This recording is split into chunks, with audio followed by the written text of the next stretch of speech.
Salut, bienvenue sur la chaîne de Nanto le Gobelin Noob. Aujourd'hui, on est sur le fascicule numéro 31.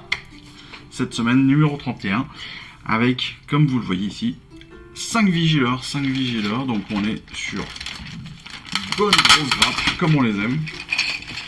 Alors, on a bien les 5 socles, donc ça c'est bon, j'avais déjà vérifié. On vérifie quand même, hein, on apprécie évidemment la sculpture. Il faut apprécier les sculptures. C'est pas un ordre, mais moi je vous conseille vraiment de le faire parce qu'il faut quand même se dire waouh, on a quand même de la chance. On est quand même sur des figurines superbes. Le seul petit souci pour moi, c'est que comme vous le voyez, j'ai un arc de cassé ici.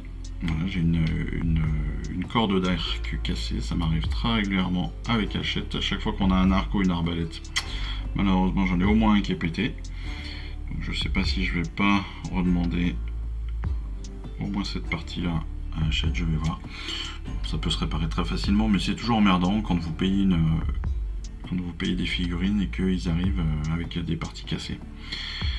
C'est toujours embêtant. C'est pas très grave, mais c'est embêtant. Il y a plein de têtes. Donc il doit y en avoir une dizaine, je suppose. Vu qu'on a 5 vigileurs, on doit avoir une dizaine de têtes. 1, 2, 3, 4. 4, 5, 6, 7, 8, 9, 10, 11, 12, 13, 14. Waouh! On a presque 3 choix de tête par figurine. C'est balèze.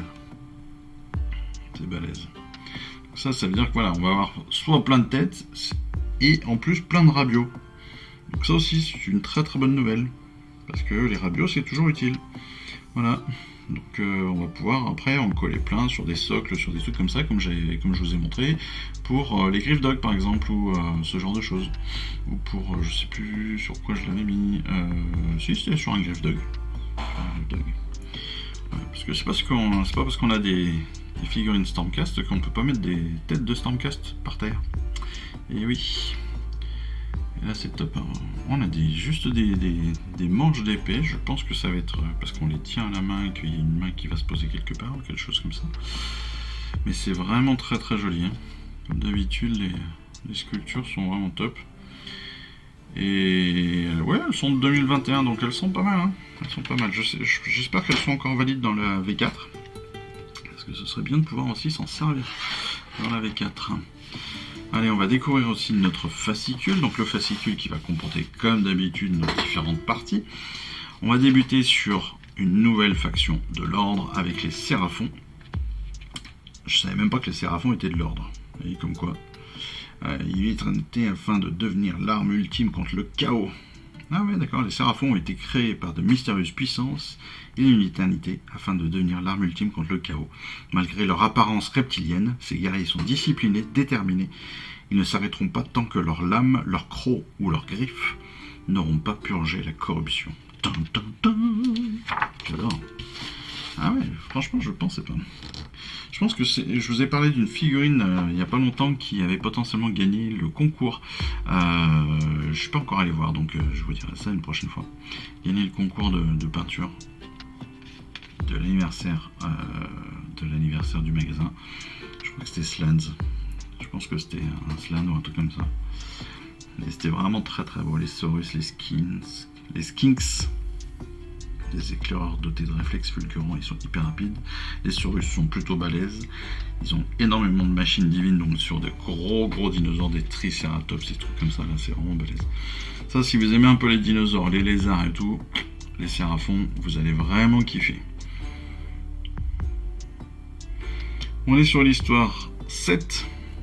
Croisade et au fort, malgré les premières victoires de Sigmar, l'essentiel des royaumes mortels demeure sauvage, dangereux et féroce. Il incombe aux croisades au fort d'en refaire un lieu où les mortels peuvent vivre en paix. Bien, les croisades au fort, c'est un peu ce qui est en cours, je crois, dans les magasins Warhammer. Donc c'est bien de se rapprocher de cette information-là. Royaume des cieux, avec les forges de la création, Azir abrite un vaste réseau de forges magiques. C'est ici que les armes, les armures et les âmes des éternels de l'orage sont reforgées par des maîtres artisans. Un métal issu du cœur d'un monde déchu est combiné à l'énergie des tempêtes vivantes pour créer les outils qui libéreront les royaumes mortels. Malus, le noyau brûlant d'un monde déchu. Ça, ce sont les forges d'Azir, qui sont construites donc autour de Malus, le noyau brûlant d'un monde déchu. Intéressant. Avec les 6 forgerons, remodelés par la foudre. Les éternels de l'orage sont façonnés et reforgés par les 6 forgerons, un conclave mystérieux de demi-dieux qui sert à la fois Sigmar et Grungni, le dieu du hardin du métal. Chaque jour, ils travaillent inlassablement pour que les éternels de l'orage puissent regagner les royaumes et poursuivre la lutte éternelle du dieu roi. C'est vraiment bien, il faut lire. En plus, c'est tellement illustré que c'est très très facile et très rapide à lire, hein, vous avez vu. Il n'y a que quelques lignes à chaque fois. Pour nos vigileurs, donc on a 5 figurines vigileurs qu'on va pouvoir donc à qui on va pouvoir donner des origines, bien sûr, des traits d'unité, comme d'habitude, quelques petits exploits pour rigoler. Pour l'assemblage, alors l'assemblage, on va avoir pas mal de petites figurines, d'éléments fragiles quand même, parce que comme il y a des arcs, des flèches, des choses comme ça, il y a pas mal de petits éléments. Il y a pas mal d'éléments très très fins, donc il va falloir faire gaffe. Par contre, en termes de choix de tête, vous savez, hein, on a des cryptos, pas des crypto-monnaies, mais on a des petits symboles qui sont représentés sur nos fiches de montage. Et vous voyez que là, on a plein de choix de tête à chaque fois. 3, 2, 2. Donc ça, c'est quand même top. C'est quand même top. On va pas rigoler. Là, encore 2. Donc attention, par contre, donc il restera quelques pièces comme des têtes supplémentaires. Il faut les retirer et les ranger dans un endroit où vous pourrez évidemment, comme d'habitude, vous en servir comme pièces de rechange ou les utiliser dans des projets futurs comme, je vous l'ai dit, du soclage ou des choses comme ça. Ou des conversions, enfin voilà. Plein de petites choses qui pourront nous donner plein d'envie. Ouais. Je bloque sur certains trucs parce que je suis en train de regarder les images en même temps. Au niveau de la peinture, bah, on est sur du classique. Hein, on a une couche de base là, ils font une couche de base comme d'habitude hein, en Retributor. D'accord, suivez ce guide pour commencer à peindre vos vigileurs et sous-couchez chaque figurine avec 3 fines couches de Retributor Armor en vous servant de A, peinture 3, comme d'un guide au besoin. Bon, ça on commence à savoir, mais rien de bien nouveau comme d'habitude, hein, on est sur la peinture classique de nos Stormcast, donc ça pas de souci. Si vous avez changé votre schéma de couleur, n'oubliez pas de le préserver. Et après, on est sur les règles avec la charte d'unité des vigileurs, bien évidemment. Donc ça, on est plutôt bien. Les différents tutoriels de nos aptitudes. Navigateur de l'orage. D'accord. Donc ça peut être les seuls à l'avoir. Gardus de l'avoir, le seigneur, le char impérateur aussi, le char foudrière aussi. Et la bataille rangée numéro 11. On est sur Englouti. Et là encore, bonne grosse bataille, hein. 10 éventeurs, 20 égorgeurs, le slogot, le shaman, le boss qui tue, face aux vigileurs, aux griffdog, aux vindictors et aux prétors. Waouh. Et aux chars foudroyeurs. Ah ouais. Mon Dieu. Ah oui, ça va tailler sec. Ça va tailler sec.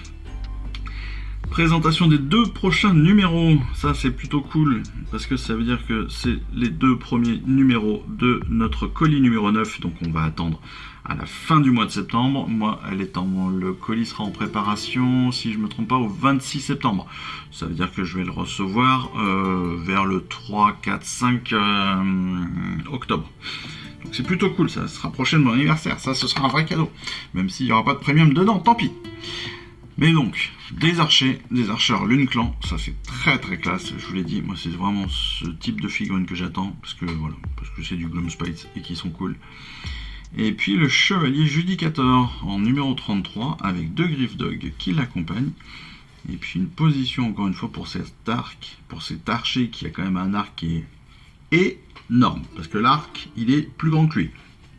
Donc là on est sur un chevalier qui est un petit peu énervé quoi. Un petit peu énervé. Tiens, vous avez vu, hein, ils lui ont mis des rayures.